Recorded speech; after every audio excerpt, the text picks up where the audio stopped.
Hello everyone and welcome to our channel. Subhash Chandra Bose ତାଙ୍କୁ ଆମେ କ'ଣ ପାଇଁ ମନେ ରଖୁଛେ ନା ନେତାଜୀ ହିସାବରେ ତାଙ୍କ ନାଁଟା ମନେ ରଖୁଛେ। ଆଉ ଗୋଟେ ଦେଇଥିଲେ ସେ ଡାକରା ଦିଲ୍ଲୀ ଚଲୋ ତୁମ ମୁझे खून दो मैं तुम्हें ସ୍ୱାଧୀନତା दूंगा मतलब ମତେ ତୁମେ ରକ୍ତ ଦିଅ ମୁଁ ତୁମକୁ ସ୍ୱାଧୀନତା ଦେବି। ଦିଲ୍ଲୀ ଚଲୋ ଜୟ ହିନ୍ଦ ମୁଁ ଯୋଉଟା ସବୁବେଳେ ଭିଡିଓ ରେ କହୁଛି ଜୟ ହିନ୍ଦ ଜୟ ଭାରତ। ତ ସୁଭାଷ ଚନ୍ଦ୍ର ବୋଷ ତୁମେ ଭାଇପାର ଯୋଉ ଯୋଉ କିଛିଟା ସ୍ୱାଧୀନତା ସଂଗ୍ରାମୀ ଥାନ୍ତି ଆମ ଭାରତକୁ ସ୍ୱାଧୀନ କରିବାରେ ତାଙ୍କର ଅବଦାନ ବହୁତ ଅଧିକ ରହିଛି। ତ ସେମିତି ସୁଭାଷ ଚନ୍ଦ୍ର ବୋଷଙ୍କର ଅବଦାନ ମଧ୍ୟ ଅବିସ୍ମରଣୀୟ ଅଟେ। ଅବଶ୍ୟ ସେ ଭାରତକୁ ସ୍ୱାଧୀନ ହେଲା ବେଳେ ଦେଖିପାରି ନଥିଲେ କିନ୍ତୁ ତାଙ୍କର ପ୍ରଚେଷ୍ଟା ଏବେ ବି ସୁଦ୍ଧା ଭାରତୀୟମାନଙ୍କ ମନରେ ସେଇ ଦେଶପ୍ରେମ ଭାବ ଆଣିଦେଇଥାଏ। ଯୋଉ ଦେଶପ୍ରେମ ଭାବ ସେ ନିଜ ମଧ୍ୟରେ ରଖିଥିଲେ ସେଇ ତାଙ୍କର ଦେଶପ୍ରେମ ଆମମାନଙ୍କୁ ମଧ୍ୟ ଅନୁପ୍ରାଣିତ କରୁଛି। ଯେମିତି ଆମେ ଭଗତ ସିଂଙ୍କର ଚିନ୍ତାଧାରାରେ ଅନୁପ୍ରାଣିତ ହଉଛେ, ମହାତ୍ମା ଗାନ୍ଧୀଙ୍କର ଚିନ୍ତାଧାରାରେ ଅନୁପ୍ରାଣିତ ହଉଛେ, ସେମିତି ସୁଭାଷ ଚନ୍ଦ୍ର ବୋଷଙ୍କର ବିପ୍ଳବୀ ଚିନ୍ତାଧାରା ଏପର୍ଯ୍ୟନ୍ତ ଆମକୁ ଅନୁପ୍ରାଣିତ କରୁଛି। ତ ଭାରତୀୟ ସ୍ୱାଧୀନତା ସଂଗ୍ରାମକୁ ତାଙ୍କର ଅବଦାନ ଅବିସ୍ମରଣୀୟ। ସେ ଗାନ୍ଧୀଜୀଙ୍କୁ ଯଥେଷ୍ଟ ସମ୍ମାନ ଦେଉଥିଲେ ସୁଦ୍ଧା ତାଙ୍କର କେତେକ ନୀତିକୁ ସେ ବିରୋଧ କରୁଥିଲେ। ବିକଜ ଗାନ୍ଧୀଙ୍କର ନୀତି ଥିଲା ଅହିଂସା, ସତ୍ୟ ଏବଂ ଅହିଂସା। କିନ୍ତୁ ଅହିଂସା ବାଟରେ ଆମେ ସବୁବେଳେ କରିପାରିବା ଯେ ଏଇ ଯୋଉ ଆଣିପାରିବା ସ୍ୱାଧୀନତା, ତ ସେଇଟା ତାଙ୍କୁ ଲାଗୁନଥିଲା ସୁଭାଷ ଚନ୍ଦ୍ର ବୋଷକୁ। ତାଙ୍କୁ ଲାଗୁଥିଲା କି ଡିଫିକଲ୍ଟ ହବ ଯଦି ଅହିଂସା ବାଟରେ ଆମେ ଯିବା, ଆମକୁ ଜଲ୍ଦି ସ୍ୱାଧୀନତା ଦରକାର। ତ ସେଥିପାଇଁକା ସେ ହିଂସାତ୍ମକ ବାଟଟାକୁ ତାଙ୍କୁ ଲାଗୁଥିଲା କି ଠିକ ବୋଲିକା। ତ ଆଦ୍ୟ ଜୀବନ ଏବଂ ଶିକ୍ଷା ତୁମେ ଦେଖିବ 1897ରେ ଜନ୍ମ, ଜାନୁଆରୀ 23ରେ। ଛୋଟବେଳୁ ଏଇ ଯୋଉ ନେତାଜୀ ଦିବସ ହେଲା ମାନେ ଆମକୁ କୁହାଯିବ ନେତାଜୀଙ୍କ ଉପରେ ଭାଷଣ ଦେବା ପାଇଁକା। ତ ଏଇ ଡେଟଟା ପୁରା ବ୍ରେନ୍ ଫିଟ୍ ହେଇ ରହିଯାଇଥିଲା। 1897 ଜାନୁଆରୀ 23 ତାରିଖରେ କୋଉଠି ଜନ୍ମଗ୍ରହଣ କରିଥିଲେ? ଓଡ଼ିଶାର କଟକ ଠାରେ ଏକ ସମ୍ଭ୍ରାନ୍ତ ପରିବାରରେ ଜନ୍ମଗ୍ରହଣ କରିଥିଲେ। ତାଙ୍କ ପିତା ଥିଲେ ଜାନକୀନାଥ ବୋଷ, ସେ ଜଣେ ଆଇନଜୀବୀ ଥିଲେ। ଆଉ ତାପରେ ରେଭେନ୍ସା କଲେଜିଏଟ୍ ସ୍କୁଲରେ ସେ ପାଠ ପଢିଲେ। ସେଠି ଯେତେବେଳେ ସେ ରେଭେନ୍ସାରେ ପଢୁଥିଲେ ଛାତ୍ରମାନଙ୍କୁ ସଂଗଠିତ କରି ସ୍କୁଲ ହଷ୍ଟେଲରେ ଖୁଦିରାମ ଶହୀଦ ଦିବସ ସେ ପାଳନ କରିଥିଲେ। କୋଲକାତାରେ ଥିବା ପ୍ରେସିଡେନ୍ସି କଲେଜରେ ସେ ଫିଲୋସଫି ଅଧ୍ୟୟନ କରିଥିଲେ। ଆଉ ତାଙ୍କୁ ପ୍ରଭାବିତ କିଏ କରିଥିଲେ ନା ରାମକୃଷ୍ଣ ପରମହଂସ, ସ୍ୱାମୀ ବିବେକାନନ୍ଦ ଏବଂ ରବୀନ୍ଦ୍ରନାଥ ଟାଗୋର। ତାଙ୍କ ଭଳିଆ ମହାମନୀଷୀ ମାନଙ୍କର ଚିନ୍ତାଧାରା ଦ୍ୱାରା ସେ ଗଭୀର ଭାବରେ ପ୍ରଭାବିତ ହୋଇଥିଲେ। ତାପରେ ବିଶ୍ୱ ନେତାଙ୍କର ପ୍ରଭାବ ମଧ୍ୟ ତାଙ୍କ ଉପରେ ପଡିଥିଲା। ବିଶ୍ୱ ନେତା କିଏ ନା ବେନିତୋ ମୁସୋଲିନି, ମୁସ୍ତାଫା କମାଲ ପାସା। ଏମାନଙ୍କ ବିଷୟରେ ତମେ ପଢିବ କ୍ଲାସ 9ରେ ବୋଧହୁଏ ପଢିଥିବ, ଯଦି ମନ ନଥିବ ଦେନ୍ ମୋର କ୍ଲାସ 9ରେ ତ ଲେକ୍ଚର ଆଣିବାର ଅଛି ଭିଡିଓସ୍ ହିଷ୍ଟ୍ରିର, ତ ସେତେବେଳେ ଦେଖିପାରିବ। ମେ ବି କ୍ଲାସ 10 ସରିଗଲା ପରେ ତୁମକୁ ଯଦି ଭଲ ଲାଗିବ ଦେଖିପାରିବ world history. So count di Cavour, Garibaldi, Lenin ୟାଙ୍କ ଭଳିଆ ମହାନ ବିପ୍ଳବୀ ମାନଙ୍କର ଚିନ୍ତାଧାରା, ଆମେରିକାର ସ୍ୱାଧୀନତା ସଂଗ୍ରାମ, ଫରାସୀ ରାଷ୍ଟ୍ର ବିପ୍ଳବ ଏସବୁ ତାଙ୍କ ଉପରେ ପ୍ରଭାବ ପକାଇଥିଲା। ତ ପ୍ରେସିଡେନ୍ସି କଲେଜରେ ପଢୁଥିବା ସମୟରେ ଭାରତୀୟ ବିରୋଧୀ ବ୍ରିଟିଶ ପ୍ରଫେସର C.F. ୱେଟେନଙ୍କୁ ମାଡ଼ ମରାଯିବା ଘଟଣାରେ ସେ କ୍ଷମା ନ ମାଗିବାରୁ 1916ରେ ତାଙ୍କୁ କଲେଜରୁ ବହିଷ୍କାର କରାଗଲା। ସେ ପରେ କ'ଣ କଲେ ନା ସ୍କଟିଶ ଚର୍ଚ୍ଚ କଲେଜ ଗୋଟେ ଅଛି କୋଲକାତାରେ, ସେଠି ଦର୍ଶନ ଶାସ୍ତ୍ର ପଢିଲେ। ଫାର୍ଷ୍ଟ କ୍ଲାସରେ ପାସ୍ ହେଲେ, ଗ୍ରାଜୁଏଟ୍ ହେଲେ। ତାପରେ ଆଇସିଏସ୍ ପରୀକ୍ଷା, ଆଜିକାଲି ତମେ ଯୋଉ ସବୁ ଆଇସିଏସ୍ ପରୀକ୍ଷାଟା କହୁଛ ନା ୟୁପିଏସସି, ୟୁପିଏସସି ଆକ୍ଚୁଆଲି ଗୋଟେ commission. UPSC is not an exam. UPSC civil services examination जो हुए, यूपीएससी द्वारा कंडक्ट हुए इंडियन सिविल सर्विसेज एग्जामिनेशन, सेथिरे से आईसीएस परीक्षा रे कृतकार्य होइतले। 4th रैंक आस्थिला तांगर, ऑल इंडिया रैंक 4, एआर 4। माने भाबो तुमे आजिकली एआर 1 एआर 2 जो माने एते देखिउछन्ती, गर्व देखिउछन्ती हम भाई एआर 1 पाइ गेलो, एआर 2 पाइ गेलो, ताकर तुमे इंटरव्यू नउछो। तो सेई टाइम से एआर 4 थिले, ऑल इंडिया रैंक 4 थिले। Still he rejected that offer. से जाई नथिला सर्विस करिया को, से प्रत्याख्यान करिकरी स्वदेश को प्रत्यावर्तन करथिले। से जाइथिले 1920 रे आईसीएस परीक्षा रे चतुर्थ स्थान हासिल करथिले। 1920 रे कोन हेतिला? असहयोग आंदोलन हेतिला। से समय से आईसीएस परीक्षा दउथिले। 1919 रे से कैम्ब्रिज जाइथिला, तापर सेठी करथिले। माने मनस्तत्व रे से स्नातकोत्तर शिक्षा असंपूर्ण करी, माने पोस्ट ग्रेजुएट डिग्री जो हम कहूचे, साइकोलॉजी रे से पोस्ट ग्रेजुएट डिग्री टा कंप्लीट न करी पळैथिले साडी की आईसीएस परीक्षा दवा पयका एवं कृतकार्य हेतिले। ताकर जो जन्मस्थान थिला ओडिया बजार रे अछि। तो तांकर बासभवन टाकू नेताजी संग्रहालय रे परिणत करा जायछि। एटा से नेताजी संग्रहालय देख पारथुवा। 1934 रे सुभाष बोसकर गोटे बही थिला भारतीय संग्राम, से पुस्तकटी प्रकाश पाइथिला। आ ओडिशा सरकार आउ एक संग्रहालय रे परिणत करछन्ती। तांकर पैतृक गृह गोटे थिला सुभाष बोस, ताकू मध्ये से करछन्ती संग्रहालय। ତ ରାଜନୈତିକ ଜୀବନ ଏବଂ ବିଦେଶ ଯାତ୍ରା। ରାଜନୈତିକ ଗୁରୁ ଥିଲେ ଦେଶବନ୍ଧୁ ଚିତ୍ତରଞ୍ଜନ ଦାସ। ଏଇ ଦେଶବନ୍ଧୁ ଚିତ୍ତରଞ୍ଜନ ଦାସ। ସୋ 1923 ରେ ସୁଭାଷ ଭାରତୀୟ ଜାତୀୟ କଂଗ୍ରେସରେ ଯୋଗଦାନ କଲେ। 1920 ରେ ଆଇସିଏସ୍ ପରୀକ୍ଷା ଦେଇଥିଲେ। 3 ବର୍ଷ ପରେ 23 ରେ ଯୋଗ ଦେଲେ କଂଗ୍ରେସରେ। ଆଉ ଦେଶବନ୍ଧୁ ଚିତ୍ତରଞ୍ଜନ ଦାସକୁ ତାଙ୍କର ରାଜନୈତିକ ଗୁରୁ ଭାବରେ ଗ୍ରହଣ କଲେ। ଗୋପାଳ କୃଷ୍ଣ ଗୋଖଲେଙ୍କୁ ଗୁରୁ ଭାବରେ ଗ୍ରହଣ କେହି କରିଥିଲେ? ମହାତ୍ମା ଗାନ୍ଧୀ। ବଙ୍ଗଳା ପ୍ରାଦେଶିକ କଂଗ୍ରେସ କମିଟିର ସମ୍ପାଦକ ପଦବୀ ମଧ୍ୟ ଅଳଙ୍କୃତ କଲେ। ପ୍ରାଦେଶିକ କଂଗ୍ରେସ କମିଟି ଆମେ ଜାଣିଛେ ଓଡ଼ିଶାରେ ଥିଲା, ବଙ୍ଗଳାରେ ଥିଲା, ତ ସବୁ ପ୍ରଦେଶରେ ସେତେବେଳେ ଯୋଉ ସବୁ ପ୍ରଦେଶ ଥିଲା ପ୍ରଦେଶରେ ମଧ୍ୟ ପ୍ରାଦେଶିକ କଂଗ୍ରେସ କମିଟି ରହୁଥିଲା। ସମ୍ପୂର୍ଣ୍ଣ ଭାରତ ବର୍ଷରେ ଗୋଟେ ଆମର କଂଗ୍ରେସ ରହୁଥିଲା, ତାର ସେ କଂଗ୍ରେସ କମିଟି ମଧ୍ୟ ରହୁଥିଲା। 1924 ରେ ସେ କଲିକତା ନଗର ନିଗମ ସେ ସମୟରେ ତାର ମୁଖ୍ୟ କାର୍ଯ୍ୟନିର୍ବାହୀ ଅଧିକାରୀ ଭାବରେ ନିର୍ବାଚିତ ହେଲେ। ସେ ସମୟରେ ଉଭୟ ବଙ୍ଗଳା ପ୍ରାଦେଶିକ କଂଗ୍ରେସ ସମିତି ଏବଂ ସର୍ବଭାରତୀୟ ଶ୍ରମିକ କଂଗ୍ରେସର ଅଧ୍ୟକ୍ଷ ଭାବରେ ମଧ୍ୟ ନିର୍ବାଚିତ ହୋଇଥିଲେ। ସେ ତାଙ୍କର ବିଦ୍ରୋହ ଏବଂ ବିପ୍ଳବାତ୍ମକ କାର୍ଯ୍ୟକଳାପକୁ ଲକ୍ଷ୍ୟ କରି ଇଂରେଜ ସରକାର 1924 ରେ ତାଙ୍କୁ ଡାଉଟଫୁଲରେ ସନ୍ଦେହରେ ଗିରଫ କଲେ ଏବଂ ଏହାର 1 ବର୍ଷ ପରେ ବର୍ମା, ଯୋଉଟାକୁ ବର୍ତ୍ତମାନ ଟାଇମରେ ତମେ କହୁଛ ମିଆଁମାର, ବର୍ମାର ମାଣ୍ଡାଲେ ଜେଲକୁ ପ୍ରେରଣ କଲେ। ମାନେ ଇଂରେଜ ସରକାରକୁ ଡାଉଟ ହେଲା କି ସୁଭାଷ ବୋଷ ବୋଧେ କିଛି ଆମ ସରକାର ବିରୋଧୀ କାର୍ଯ୍ୟକ୍ରମ କରୁଛନ୍ତି, ତେଣୁକରି ବିଦ୍ରୋହ ଏବଂ ବିପ୍ଳବାତ୍ମକ କାର୍ଯ୍ୟକଳାପ ତାଙ୍କର ଯେହେତୁ ରହୁଛି, ତାଙ୍କୁ ଗିରଫ କର ଏବଂ ଛାଡ଼ିଦେଲେ ତାଙ୍କୁ ବର୍ମାର ମାଣ୍ଡାଲେ ଜେଲକୁ ଛାଡ଼ିଦେଲେ। ସେ କଂଗ୍ରେସର ସଭାପତି ହେଇଥିଲେ 1938 ର ହରିପୁର ଅଧିବେଶନରେ। 38 ର ଯୋଉ ହରିପୁର ଅଧିବେଶନ ହେଇଥିଲା ସେଠି ସେ ଭାରତୀୟ ଜାତୀୟ କଂଗ୍ରେସର ସଭାପତି ଭାବରେ ସିଲେକ୍ଟେଡ ହେଇଥିଲେ। 1939 ମସିହାରେ ଗାନ୍ଧୀଜୀଙ୍କର ବିରୋଧ ସତ୍ତ୍ୱେ ସେ ତ୍ରିପୁରୀ ଅଧିବେଶନରେ ମଧ୍ୟ ସଭାପତି ହେଇଥିଲେ। କିନ୍ତୁ ଏଇ ତ୍ରିପୁରୀ ଅଧିବେଶନରେ ଗୋଟେ ବଡ କାଣ୍ଡଟେ ଘଟିଗଲା। କଣ ନା, ଗାନ୍ଧୀଜୀଙ୍କ ସହିତ ତାଙ୍କର ମତଭେଦ ହେଲା। ଗାନ୍ଧୀଜୀଙ୍କର ଆଇଡିଓଲୋଜି ସହିତ ତାଙ୍କର ଆଇଡିଓଲୋଜି ମ୍ୟାଚ୍ କଲା ନାହିଁ।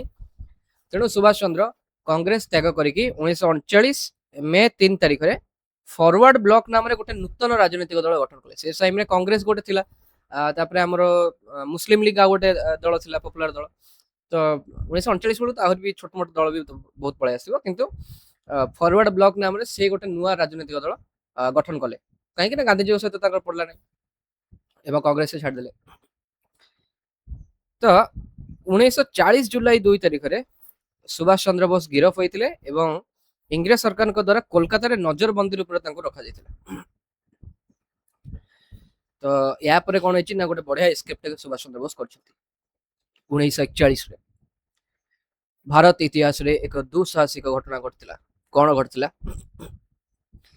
ଭାରତ ବାହାରେ ରହି ଭାରତର ସ୍ୱାଧୀନତା ପାଇଁ ଲଢେଇ କରିବା ଉଦ୍ଦେଶ୍ୟରେ ସୁଭାଷ ଚନ୍ଦ୍ର ବୋଷ ସେଇ 1941 ମସିହାରେ ଛଦ୍ମବେଶରେ ଭାରତ ପରିତ୍ୟାଗ କଲେ। କେମିତି ପରିତ୍ୟାଗ କରିଥିଲେ ଏଟା ତୁମେ ଦେଖ। ଏଠି ଫାଷ୍ଟ କଣ କଲେ ନା, ଜିଟି ରୋଡ ରୁ ଗଲେ ବର୍ଦୱାନ ରୁ ଫ୍ରଣ୍ଟିयर मेल गोटे से टाइम रे ट्रेन चलथला, से ट्रेन धरले बर्दवान रू गले दिल्ली को। ओके, ये जो बर्दवान जीटी रोड एटा सब कोलकाता रो, एटा हमर पश्चिम बंग रे तुम देख परछ ना। बर्दवान माने सॉरी हमर पश्चिम बंग रो, कोलकाता कहले पश्चिम बंग। तो एठु गले दिल्ली को, दिल्ली रू पेशावर को पळेले। पेशावर हमर जो वर्तमान समय पाकिस्तान अछि पेशावर, सेतल तो मिसिक थिला भारत सहित। तो दिल्ली रू गले पेशावर, पेशावर रू काबुल गले, काबुल रू गले समरकंड, एरा सब अफगानिस्तान। समरकंड रू से गले मॉस्को फ्लाइट रे रशिया, आ मॉस्को रू से गले बर्लिन माने जर्मनी। छद्म बेसरे गोटे लोक भारत परित्याग करके पळेले स्वाधीनता संग्राम से। तांकर नीति कौन थिला ना, शत्रुर शत्रु आमर मित्र। कहीं ना आम जान 1939 बेले चलता द्वितीय विश्वयुद्ध स्टार्ट हो, जर्मनी विरुद्ध में किए थिला? इंग्लैंड हेरिका थिले। तो इंग्लैंड जेहेतु शत्रु है जर्मनी, तो सी कहले जर्मनी आमर मित्र हम कहीं ना, इंग्लैंड आमर शत्रु, आ इंग्लैंड शत्रु है जर्मनी, शत्रुर शत्रु आमर मित्र। सो से कहले कि जर्मनी सहित आम हाथ मिलवा उचित। तांकर हृदबोध होता है बहिर्शक्तिर साहाय्य बिना कौन सी जाति स्वाधीनता हासिल कर पारि नहीं। ତେଣୁକରି ସୁଭାଷ ଚନ୍ଦ୍ର ବୋଷ ଇଂଲଣ୍ଡର ପ୍ରଧାନ ଶତ୍ରୁ ଜର୍ମାନୀ ଏବଂ ଜାପାନର ସମର୍ଥନ ହାସଲ କରିବା ପାଇଁ ଉଦ୍ୟମ କରିଲେ। ଜର୍ମାନୀରେ ତାଙ୍କର କାର୍ଯ୍ୟକଳାପ କଣ ରହିଲା ନା 1941 ଜାନୁଆରୀ 26ରେ ଭାରତର ସୀମା ଅତିକ୍ରମ କରି ଆଫଗାନିସ୍ତାନ ଏବଂ ସୋଭିଏତ ରୁଷ ମଧ୍ୟ ଦେଇ ମାର୍ଚ୍ଚ 25ରେ ମୁସଲମାନ ବେଶରେ ସେ ବର୍ଲିନ ଠାରେ ପହଞ୍ଚିଲେ। ମାନେ ପାଖାପାଖି 2 ମାସ ତାଙ୍କୁ ଲାଗିଗଲା। ଜର୍ମାନ ସରକାରଙ୍କ ସାହାଯ୍ୟରେ ବର୍ଲିନ ଠେଇ ଗୋଟେ ସ୍ୱାଧୀନ ଭାରତ କେନ୍ଦ୍ର ସେ ପ୍ରତିଷ୍ଠା କଲେ। ସ୍ୱାଧୀନ ଭାରତ କେନ୍ଦ୍ର ପ୍ରତିଷ୍ଠା କରିକି ସେଠି ଆମର ଫ୍ରି ଇଣ୍ଡିଆ ଆର୍ମି ବା ସ୍ୱାଧୀନ ଭାରତ ସୈନ୍ୟ ବାହିନୀ ମଧ୍ୟ ସେଠି ସେ ଗଠନ କଲେ ଏବଂ ସେଠାରେ ଥିବା ପ୍ରାୟ 20,000 ଭାରତୀୟ ଯୁଦ୍ଧବନ୍ଦୀ ଏଥିରେ ସାମିଲ ହେଲେ। ଜର୍ମାନୀ ସେନାପତି ମାନେ ସେମାନଙ୍କୁ ତାଲିମ ଦେଲେ। ସୈନ୍ୟମାନଙ୍କ ଦ୍ୱାରା ଅଭିବାଦନ ସ୍ୱରୂପ ସାଧାରଣ ଭାବରେ ଜୟ ହିନ୍ଦ ଧ୍ୱନି ବ୍ୟବହୃତ ହେଉଥିଲା। ଯେଉଁ ଜୟ ହିନ୍ଦ ଧ୍ୱନିକୁ ଆଜିକାଲି ତୁମେ ଦେଖିବ ଭାରତବର୍ଷରେ ସବୁ ଜାଗାରେ ଆମେ ମ୍ୟାକ୍ସିମମ୍ ଜାଗାରେ ଜୟ ହିନ୍ଦ ବ୍ୟବହାର କରୁଛୁ। ମୁଁ ବି କଲ୍ କରେ, ମୋର ଗୋଟେ ଫ୍ରେଣ୍ଡ ଅଛି, ତା ସହିତ ଯେତେବେଳେ ଆମେ କଥା ହେବେ ସବୁବେଳେ କଲ୍ ଷ୍ଟାର୍ଟ କରିବି ଜୟ ହିନ୍ଦ ଭାଇ, ବିକଜ ଏଇ ଶବ୍ଦଟା ଟିକେ ଅଧିକ ଆପଣାର ଲାଗେ, ମାନେ ଦେଶାତ୍ମବୋଧ କହିପାରେ ବା ଦେଶପ୍ରେମ ଭାବନାଟା ଆମ ମନରେ ଆଣିଥାଏ। ନିଜକୁ ଆମେ ହିନ୍ଦୁସ୍ତାନର ଗୋଟେ ସଦସ୍ୟ କହିବାର ବା ନାଗରିକ କହିବାର ଆମ ଭିତରେ ସେଇ ଗର୍ବଟା ଆସିଥାଏ। ତ ଜୟ ହିନ୍ଦ ଧ୍ୱନିଟା ବ୍ୟବହୃତ ହେଉଥିଲା ସେଇ ସମୟରୁ ସୈନ୍ୟମାନଙ୍କ ଦ୍ୱାରା ଅଭିବାଦନ ସମୟରେ। ସୈନ୍ୟମାନଙ୍କ ଠାରେ ଏବେ ବି ଆମର ଭାରତୀୟ ସୈନ୍ୟମାନଙ୍କ ଠାରେ ଏଇ ଜିନିଷଟା ଦେଖିବାକୁ ମିଳୁଛି କି ଜୟ ହିନ୍ଦ ସେମାନେ ମଧ୍ୟ ବ୍ୟବହାର କରନ୍ତି। ପୋଲିସରେ ଦେଖିଥିବ ନା, ଫିଲ୍ମରେ ଦେଖିଥିବ ଜୟ ହିନ୍ଦ ସର୍। ଓକେ, ସୋ ଜର୍ମାନୀ ସେନାପତି ମାନେ ଟ୍ରେନିଂ ଦେଲେ। ଆଜାଦ ହିନ୍ଦ ରେଡିଓ ସେଠି ତିଆରି କଲେ। 1941 ସୁଭାଷ ବୋଷ ଆଜାଦ ହିନ୍ଦ ରେଡିଓ ପ୍ରତିଷ୍ଠା କଲେ ଏବଂ 1942 ଫେବୃଆରୀ 19 ତାରିଖରେ ପ୍ରଥମ ଗୁପ୍ତ ବେତାର ବାର୍ତ୍ତା ପ୍ରସାରଣ କଲେ। ଆମର ବେତାର ମାନେ ଆମ ଯୋଉ ରେଡିଓ ସାହାଯ୍ୟରେ ସେ ସମ୍ବୋଧନ କଲେ। ହିଟଲରଙ୍କ ସହିତ ମଧ୍ୟ ସାକ୍ଷାତ କରିଛନ୍ତି। ଜର୍ମାନୀର ଶାସକ ହିଟଲରକୁ ଦେଖା କରି ଭାରତର ସ୍ୱାଧୀନତା ସମ୍ପର୍କରେ ସାହାଯ୍ୟ କରିବାକୁ ସେ ଅନୁରୋଧ କରିଥିଲେ। ହିଟଲର ତାଙ୍କୁ 40 କୋଟି ଲୋକଙ୍କର ନେତା ବୋଲି ଅନ୍ୟମାନଙ୍କ ସହ ପରିଚିତ କରାଇଥିଲେ। ଜାପାନ ଅଭିମୁଖେ ସେ ଯାତ୍ରା କଲେ। ଜର୍ମାନୀ ଭାରତୀୟ ସୀମା ଠାରୁ ବହୁତ ଦୂରରେ ଥିବାରୁ ଏବଂ ଜର୍ମାନୀ କର୍ତ୍ତୃପକ୍ଷଙ୍କ କେତେକ କାର୍ଯ୍ୟ ତାଙ୍କ ମନରେ ସନ୍ଦେହ ସୃଷ୍ଟି କରିବାରୁ ସେ ଜାପାନ ଉପରେ ଦୃଷ୍ଟି ନିବଦ୍ଧ କଲେ। ବିକଜ ତୁମେ ଜାଣିଛ ଜର୍ମାନୀ କେତେ ଡେଞ୍ଜରସ୍ ଥିଲା ସେକେଣ୍ଡ ୱାର୍ଲଡ ୱାର ଟାଇମରେ। ଜାପାନ ମଧ୍ୟ ସେଇଭଳିଆ ଡେଞ୍ଜରସ୍ ଥିଲା। ତୁମେ କେବେ ଯଦି ଦେଖିବ ଜାପାନ ଗୋଟେ ସିକ୍ରେଟ ଲ୍ୟାବୋରେଟୋରୀ କରାଇଥିଲା ଯୋଉଠି ମଣିଷ ମାନଙ୍କ ଉପରେ ବାୟୁ ୱେପନର ସେ ମାନେ ୟୁଜ କରୁଥିଲା। ତୁମ ହାତଟାକୁ ଏମିତି ପୁରା ଫ୍ରିଜ୍ କରିଦେବେ, ତାପରେ ଏଠୁ କାଟିଦେଲେ ତୁମ ଶରୀର କେମିତି କଷ୍ଟ ଭୋଗୁଛି ସେଇ ଜିନିଷ ସେମାନେ ଦେଖୁଥିଲେ ସେ ଡାକ୍ତର ମାନେ ଏତେ ମାନେ ଯୋଉ ଜାପାନ ଆମେ କହୁଛେ ନା, ବର୍ତ୍ତମାନ ସମୟରେ ଜାପାନ ଏତେ ଉନ୍ନତ ଅଛି, ସେ ସମୟରେ ଏତେ ଦୁଷ୍ଟ ଥିଲା ଜାପାନ 1939 1945 ସମୟରେ କି ମାନେ ତାକୁ ରୋକିବା ସେ ସମୟରେ ଲାଗି ପଡିଥିଲା କି ଆମେରିକା ଇଏ ସମସ୍ତଙ୍କୁ ଲାଗିଲା କି ଏଟାକୁ ରୋକିବା ନିହାତି ଦରକାର ଜାପାନକୁ। ତ ସେଇଥିପାଇଁକା କିନ୍ତୁ ସୁଭାଷ ବୋଷ ଏତେ କଥା ଜାଣିନଥିଲେ। ସେ ଜାପାନ ଉପରେ କିନ୍ତୁ ଦୃଷ୍ଟି ନିବଦ୍ଧ କଲେ କାହିଁକିନା ଜାପାନ ଥିଲା ଇଂଲଣ୍ଡ ବିରୁଦ୍ଧରେ। ଓକେ, ସୋ ଜାପାନ ଯାଇକିରି ଆଜାଦ ହିନ୍ଦ ଫୌଜ ଗଠନ କଲେ। ଯଦି ସୁଭାଷ ବୋଷଙ୍କ ରିଲେଟେଡ ଦେଖିବାର ଅଛି, ଗୋଟେ ସିରିଜ ଥିଲା ଆମାଜନ ପ୍ରାଇମରେ ବୋଧେ, ତା ନାଁଟା ଫରଗଟନ ଆର୍ମି। ଆମର ବିକି କୌଶଲର ସାନ ଭାଇ ଯୋଉ ଅଛି ସନ୍ନି କୌଶଲ ନା କଣ, ଆଉ ସର୍ବରୀ ଯୋଉ ଆକ୍ଟ୍ରେସଟା, ସେମାନେ ଥିଲେ। ବଢିଆ ସିରିଜଟା, ତା ଦେହରେ ତୁମେ ପାଇପାରିବ କେମିତି ଆମର ଆଜାଦ ହିନ୍ଦ ଫୌଜ ଯୋଉ ଗଠନ ହେଇଥିଲା, କେମିତି ସେଠି ଟ୍ରେନିଂ ହଉଥିଲା, ତ ସେଇ ସବୁ ଜିନିଷ ତୁମେ ତା ଦେହରେ ଦେଖିବାକୁ ପାଇବ। ଓକେ, ଭଲ ଲାଗିଥିଲା ମତେ ସିରିଜଟା, ମୁଁ ଯେତେବେଳେ କଲେଜରେ ପଢୁଥିଲି ସେଇ ଟାଇମରେ ଆସିଥିଲା। ସୋ ଜାପାନରେ ବାସ କରୁଥିବା ସମୟରେ ଭାରତୀୟ ବିପ୍ଳବୀ ରାସ ବିହାରୀ ବୋଷ ଆମର କୋଲକାତାର ମାନେ ୱେଷ୍ଟ ବେଙ୍ଗଲର, ସୋ ସେଠାରେ ଭାରତୀୟ ସ୍ୱାଧୀନତା ସଂଘ ଗଠନ କରିଥିଲେ ଏବଂ କ୍ୟାପ୍ଟେନ ମୋହନ ସିଂଙ୍କ ନେତୃତ୍ୱରେ ଆଜାଦ ହିନ୍ଦ ଫୌଜ ଗଠନ କରିଥିଲେ। ସୋ ଦିଟା ପର୍ସନଙ୍କ ସହିତ ମିଶିକି ଦିଟା ଇନଷ୍ଟିଟ୍ୟୁସନ ଗଠନ କଲେ। ଗୋଟେ କଣ, ଭାରତୀୟ ସ୍ୱାଧୀନତା ସଂଘ ରାସ ବିହାରୀ ବୋଷଙ୍କ ସହିତ, ଆଜାଦ ହିନ୍ଦ ଫୌଜ ମୋହନ ସିଂଙ୍କ ନେତୃତ୍ୱରେ। ତ ମୋହନ ସିଂଙ୍କ ନେତୃତ୍ୱରେ ଆଜାଦ ହିନ୍ଦ ଫୌଜ ଗଠନ କରାଯାଇଥିଲା। ଥାଇଲାଣ୍ଡ ରାଜଧାନୀ ବ୍ୟାଙ୍କକ୍ ଠାରେ ଅନୁଷ୍ଠିତ ଭାରତୀୟ ସ୍ୱାଧୀନତା ସମ୍ମିଳନୀର ନିଷ୍ପତ୍ତି ଅନୁଯାୟୀ ରାସ ବିହାରୀ ବୋଷ ସୁଭାଷ ବୋଷଙ୍କୁ ଆଜାଦ ହିନ୍ଦ ଫୌଜର ନେତୃତ୍ୱ ନେବା ପାଇଁ ନିମନ୍ତ୍ରଣ କଲେ ଏବଂ 1943 ଫେବୃଆରୀ 8 ତାରିଖରେ ସୁଭାଷ କିଲେ ବନ୍ଦରରୁ ବୁଡ଼ା ଜାହାଜରେ ଜାପାନ ଅଭିମୁଖେ ଯାତ୍ରା କଲେ ଏବଂ 1943 ଜୁନ 13ରେ ଟୋକିଓ ସହରରେ ପହଞ୍ଚିଲେ। କୁଆଡେ କେବେ ଗଲେ ଏସବୁ ଜିନିଷ ଆମେ ଏତେ ଜାଣିବା ଦରକାର ନାହିଁ, କିନ୍ତୁ 1941 ରେ ଯାଇଥିଲେ ଛଦ୍ମବେଶରେ, ସେଇଟା ଗୋଟେ ମନେ ରଖିପାରିବ। ଓକେ, ଜାପାନର ପ୍ରଧାନମନ୍ତ୍ରୀ ଟୋଜୋଙ୍କ ସହିତ ସାକ୍ଷାତ କରି ରେଡିଓ ଷ୍ଟେସନ ପ୍ରତିଷ୍ଠା ସହିତ ଅନ୍ୟାନ୍ୟ ସାହାଯ୍ୟର ପ୍ରତିଶ୍ରୁତି ଆଦାୟ କଲେ। 1943 ଜୁଲାଇ 2 ତାରିଖରେ ସୁଭାଷ ସିଙ୍ଗାପୁରରେ ପହଞ୍ଚି ଭାରତୀୟ ସ୍ୱାଧୀନତା ସଂଘ ଏବଂ ଆଜାଦ ହିନ୍ଦ ଫୌଜର ନେତୃତ୍ୱ ନେଲେ। ସୈନ୍ୟମାନେ ତାଙ୍କୁ ନେତାଜୀ ଆଖ୍ୟାରେ ଭୂଷିତ କରିଥିଲେ। ଓକେ, ତ ସେ କଣ କରିଥିଲେ ନା ବ୍ରିଗେଡ ବିଭାଜନ କରିଥିଲେ। ତୁମେ ସବୁବେଳେ ଭାବୁଥିବ ସୁଭାଷ ବୋଷଙ୍କର ଗାନ୍ଧୀଙ୍କ ସହିତ କେହି ପଡୁନାହିଁ। ଭାଇ ଦେଖ, ଗାନ୍ଧୀଙ୍କ ନାଁରେ ସେ ବ୍ରିଗେଡ ତିଆରି କରିଥିଲେ। 4ଟା ବ୍ରିଗେଡ ତାଙ୍କର ଥିଲା, ତା ଦେହରେ ଗୋଟେ ଥିଲା ଗାନ୍ଧୀ ବ୍ରିଗେଡ, ଗୋଟେ ଥିଲା ନେହେରୁ ବ୍ରିଗେଡ। ଯଦି ତାଙ୍କର ଭଲ ପାଇବା ନଥିବ ଏଇ କଂଗ୍ରେସର ନେତାମାନଙ୍କ ପ୍ରତି, ତାହେଲେ କାହିଁକି ଏମିତି ଗାନ୍ଧୀଙ୍କ ନାଁରେ କାହିଁକି ନେହେରୁଙ୍କ ନାଁରେ କାହିଁକି ବ୍ରିଗେଡ ତିଆରି କରିଥାନ୍ତେ? ଓକେ, ସୋ এটা ଜାଣିବାର ଅଛି। ଆଜାଦ ବ୍ରିଗେଡ ଚନ୍ଦ୍ରଶେଖର ଆଜାଦଙ୍କ ନାଁରେ, ଆଉ ଝାନ୍ସୀ ରାଣୀ ବ୍ରିଗେଡ ସ୍ୱତନ୍ତ୍ର ମହିଳା ଶାଖା ଗୋଟେ ଥିଲା। ଇଏ ହେଉଛନ୍ତି ଲକ୍ଷ୍ମୀ ସେହଗଲ। ଲକ୍ଷ୍ମୀ ସେହଗଲ ଥିଲେ କ୍ୟାପ୍ଟେନ ଲକ୍ଷ୍ମୀ ସେହଗଲ ଏହି ମହିଳା ବ୍ରିଗେଡର ନେତୃତ୍ୱ ନେଇଥିଲେ। 1998ରେ ଲକ୍ଷ୍ମୀ ସେହଗଲକୁ ପଦ୍ମଭୂଷଣ ସମ୍ମାନ ମିଳିଥିଲା। ଓକେ, କାରଣ ଭାରତର ଫାର୍ଷ୍ଟ ଓମେନ୍ ରେଜିମେଣ୍ଟ ଯୋଉ ମହିଳା ମାନଙ୍କୁ ସୈନ୍ୟରେ ସାମିଲ କରିବା ପାଇଁ ବହୁତ ବର୍ଷ ଲାଗି ଯାଇଥିଲା, ସୁପ୍ରିମକୋର୍ଟରେ ଏତେ କେସ୍ ପଡିଲା ପରେ ଯାଇକି ସେମାନଙ୍କୁ ସାମିଲ କରାଗଲା। ସେ ସମୟରେ ସୁଭାଷ ଚନ୍ଦ୍ର ବୋଷ ତାଙ୍କର ଚିନ୍ତାଧାରା ଏତେ ଉନ୍ନତ ଥିଲା କି ସେ ଗୋଟେ ମହିଳା ବ୍ରିଗେଡ ସ୍ୱତନ୍ତ୍ର ତିଆରି କରିଥିଲେ ଏବଂ ସେଥିରେ କ୍ୟାପ୍ଟେନ ଲକ୍ଷ୍ମୀ ସେହଗଲକୁ ଦେଇଥିଲେ ନେତୃତ୍ୱ। 1943 ଅକ୍ଟୋବର 21ରେ ସିଙ୍ଗାପୁର ଠାରେ ଆଜାଦ ହିନ୍ଦ ସରକାର ସେ ଗଠନ କଲେ, ଆୟରଲାଣ୍ଡର ଅସ୍ଥାୟୀ ସରକାର ଅନୁସରଣରେ, ଯୋଉଟା କି Japan, Germany, Italy, Myanmar, Thailand, ଚୀନ, ଫିଲିପାଇନ୍ସ, ମାଞ୍ଚୁରିଆ ଏଇ ସବୁ ସରକାର କୁ ସ୍ୱୀକୃତି ଦେଇଥିଲେ। ମାନେ ଏଇ ସବୁ ଦେଶ ମାନେ ଆଜାଦ ହିନ୍ଦ ସରକାର ଯୋଉ ଗଠନ କଲା, ଆମର ଗଠନ କରାଗଲା ସୁଭାଷ ବୋଷଙ୍କ ଦ୍ୱାରା, ତାକୁ ସେମାନେ ସ୍ୱୀକୃତି ଦେଇଥିଲେ କି ହଁ ଏଟା ଗୋଟେ ଲେଜିଟିମେଟ ସରକାର। ଆଉ ସୁଭାଷ ବୋଷ ହେଲେ ଏହି ସରକାରର କର୍ଣ୍ଣଧାର, ପ୍ରଥମ ପ୍ରଧାନମନ୍ତ୍ରୀ ତଥା ପ୍ରଧାନ ସେନାପତି। ତାଙ୍କ ଅଣ୍ଡରରେ କୋଉ କୋଉ ଡିପାର୍ଟମେଣ୍ଟ ରହିଲା? ଫରେନ୍ ଆଫେୟାର୍ସ ବା ବହିର୍ଦେଶ ବିଭାଗ, ଯୁଦ୍ଧ ବିଭାଗ ବା ୱାର ଡିପାର୍ଟମେଣ୍ଟ ତାଙ୍କ ଅଧୀନରେ ରହିଲା। ଉଦ୍ଦେଶ୍ୟ ଭାରତ ମାଟିରୁ ଇଂରେଜ ସରକାରକୁ ବିତାଡ଼ିତ କରି ସ୍ୱାଧୀନ ଭାରତ ପ୍ରତିଷ୍ଠା ଲକ୍ଷ୍ୟରେ ସାମରିକ ସଂଗ୍ରାମ କରିବା। ଆଉ ଚରମ ଆହ୍ୱାନ ଦେଲେ, ତୁମେ ମତେ ରକ୍ତ ଦିଅ, ମୁଁ ତୁମକୁ ସ୍ୱାଧୀନତା ଦେବି। ତେଣୁ ଭାରତ ଅଭିଯାନ ଏବଂ ବିପର୍ଯ୍ୟୟ। ଅଭିଯାନ ଆରମ୍ଭ ହେଲା କଣ ନା ନେତାଜୀଙ୍କ ଗଣଧ୍ୱନି ଦିଲ୍ଲୀ ଚଲୋ ଏବଂ ଜୟ ହିନ୍ଦ ମନ୍ତ୍ରରେ ଉଦ୍ଦୀପ୍ତ ହୋଇ ଆଜାଦ ହିନ୍ଦ ବାହିନୀ ଭାରତର ପୂର୍ବ ସୀମାନ୍ତରେ ପହଞ୍ଚିଲା। ପୂର୍ବ ସୀମାନ୍ତ ମାନେ ଆମର ଯୋଉ ଆଣ୍ଡାମାନ ନିକୋବର ଦ୍ୱୀପପୁଞ୍ଜ।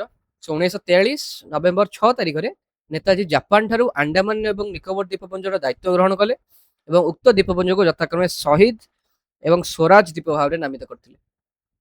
ଆଣ୍ଡାମାନ ଏବଂ ନିକୋବରକୁ ଶହୀଦ ଏବଂ ସ୍ୱରାଜ ଦ୍ୱୀପ ଭାବରେ ନାମିତ କଲେ। ତାପରେ ସେ ଟ୍ରାଏ କରିକି ମଣିପୁରରେ ପ୍ରବେଶ କରିବାକୁ, କାହିଁକିନା ଆଣ୍ଡାମାନରୁ ତୁମେ ଯଦି ଭାରତର ଏମିତି ଦେଖିବ ମ୍ୟାପଟା, ତ ଏଇ ଜାଗା ପାଖାପାଖି ତୁମେ ଯଦି ଆଣ୍ଡାମାନ ପାଉଛ, ତ ଷ୍ଟ୍ରେଟ୍ ଉପରକୁ ଗଲେ ତମେ କଣ ପାଉଛ? ମଣିପୁର ପାଉଛ। ତ ସମୁଦ୍ର ପଥରେ ଯାଇକି ତମେ ଉପର ଆଡେ ଯିବ ମଣିପୁର ଆଡକୁ।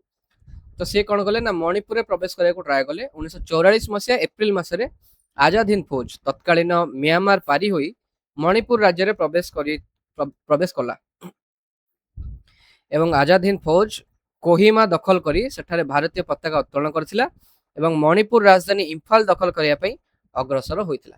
ମାନେ ନାଗାଲାଣ୍ଡରେ ପହଞ୍ଚିଲେ, କୋହିମା ଦଖଲ କଲେ, ଭାରତୀୟ ପତାକା ଉତ୍ତୋଳନ କଲେ, ତାପରେ ଚାଲିଲେ ମଣିପୁର ରାଜଧାନୀ ଇମ୍ଫାଲ ଦଖଲ କରିବା ପାଇଁ, କିନ୍ତୁ ହେଇପାରିଲା ନାହିଁ। କାହିଁକି? ଯଦି ହେଇଯାଇଥାନ୍ତା ତାହେଲେ ବୋଧେ 1947ରେ ଆମେ ସ୍ୱାଧୀନତା ପାଇପାରିନଥାନ୍ତେ। ଯଦି ହେଇଯାଇଥାନ୍ତା ତାହେଲେ ଭାରତ ପାକିସ୍ତାନ ଆମର ଅଲଗା ହେଇନଥାନ୍ତେ। କାହିଁକି ନା ସେ ଯଦି ଦିଟା ରାଜ୍ୟ ଜୟ କରିଯାଇଥାନ୍ତେ ତାଙ୍କର ମନୋବଳ ବଢି ଯାଇଥାନ୍ତା ଏବଂ ବୋଧହୁଏ ଜାତୀୟ କଂଗ୍ରେସ ସୁଭାଷ ଚନ୍ଦ୍ର ବୋଷଙ୍କ ସହିତ ମିଶିକିରି ମଧ୍ୟ ଲାଗି ପଡିଥାନ୍ତା କେମିତି ଆମେ ଇଂରେଜକୁ ହଟେଇଦେବା, କିନ୍ତୁ ସେଟା ହେଇପାରିଲା ନାହିଁ। ପ୍ରବଳ ବର୍ଷା ହେଲା, ଯୋଗାଯୋଗ ବ୍ୟବସ୍ଥା ବିପର୍ଯ୍ୟସ୍ତ ହେଇଗଲା। ଦ୍ୱିତୀୟ ବିଶ୍ୱଯୁଦ୍ଧରେ ମଧ୍ୟ ଜାପାନର ପରାଜୟ ହେଇଗଲା, ଯାହାଫଳରେ ଆଜାଦ ହିନ୍ଦ ଫୌଜର ବିପର୍ଯ୍ୟୟର ମୁଖ୍ୟ କାରଣ ଏଟା ହେଲା। ଜାପାନ ଭାରତୀୟ ଜାତୀୟ ସେନାମାନଙ୍କୁ ସାହାଯ୍ୟ କରିବାର ସମସ୍ତ ସମ୍ଭାବନା ବନ୍ଦ କରିବା ଦ୍ୱାରା ଏବଂ ବ୍ରିଟିଶ ସେନା ଭାରତର ଉତ୍ତର ପୂର୍ବ ସୀମା ପର୍ଯ୍ୟନ୍ତ ମାଡ଼ି ଆସିଥିବାରୁ ଅବଶିଷ୍ଟ ସୈନ୍ୟଙ୍କ ନିକଟରେ ପଛକୁ ଫେରିବା ବ୍ୟତୀତ ଅନ୍ୟ କୌଣସି ରାସ୍ତା ନଥିଲା। ତେଣୁକରି ସେମାନେ ବାଧ୍ୟ ହେଇକି ପଛକୁ ଫେରିଲେ। ଆଉ ବ୍ରିଟିଶ ସୈନ୍ୟମାନେ କଣ କଲେ ନା ଗିରଫ କରିଥିବେ ବହୁତ ଗୁଡେ ଭାରତୀୟ ସୈନ୍ୟମାନଙ୍କୁ, ଆଉ ତାଙ୍କର ବିଚାର ଏବଂ ହବ, ଆରେଷ୍ଟ କଲେ। ଆରେଷ୍ଟ କଲା ପରେ ତାଙ୍କର ଟ୍ରାଏଲ ହେଲା। ସେଟାକୁ ପପୁଲାର କୁହାଯାଏ ଲାଲକିଲ୍ଲା ଟ୍ରାଏଲ ବୋଲି କୁହାଯାଏ। ଲାଲକିଲ୍ଲା ଠାରେ ହେଇଥିଲା ଆମର ଏ ଟ୍ରାଏଲଟା ହେଲା। ତ ସେଥିରେ କଣ ହେଲା ନା 1945 ମସିହା ସେପ୍ଟେମ୍ବର ମାସରେ 3ଟା ସେନାଧ୍ୟକ୍ଷ ଯିଏ ଥିଲେ ଶାହନବାଜ ଖାନ, ପ୍ରେମ ସେହଗଲ ଏବଂ ଗୁରୁଦୟାଲ ସିଂ ଧିଲନ, ଏମାନେ ବ୍ରିଟିଶ ସରକାରଙ୍କ ଦ୍ୱାରା ଗିରଫ ହେଇଥିଲେ। ସେଇ ବର୍ଷ ନଭେମ୍ବର 5 ତାରିଖରେ ଦିଲ୍ଲୀର ଲାଲକିଲ୍ଲାଠାରେ ଅନୁଷ୍ଠିତ ସାମରିକ ଅଦାଲତର ସମ୍ମୁଖୀନ ହେଲେ।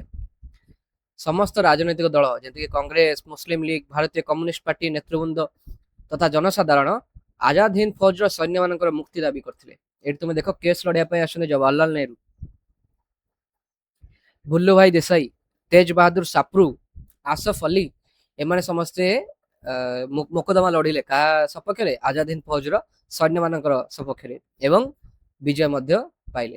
ଇଂରେଜ ସରକାରଙ୍କ ବିରୋଧରେ ପ୍ରବଳ ଜନମତ ପ୍ରକାଶ ପାଇବାରୁ ସାମରିକ ଅଦାଲତ ସେମାନଙ୍କୁ ଦୋଷୀ ସାବ୍ୟସ୍ତ କରିବା ସତ୍ତ୍ୱେ ଲର୍ଡ ୱାଭେଲ ଯିଏ ସେତେବେଳେ ଥିଲେ ଭାରତୀୟ ତତ୍କାଳୀନ ଭାଇସରୟ, ସେ ଅଭିଯୁକ୍ତ ମାନଙ୍କୁ ମୁକ୍ତ କରିଦେଲେ। 1946 ଜାନୁଆରୀ 1 ତାରିଖରେ ମୁକ୍ତ କଲେ।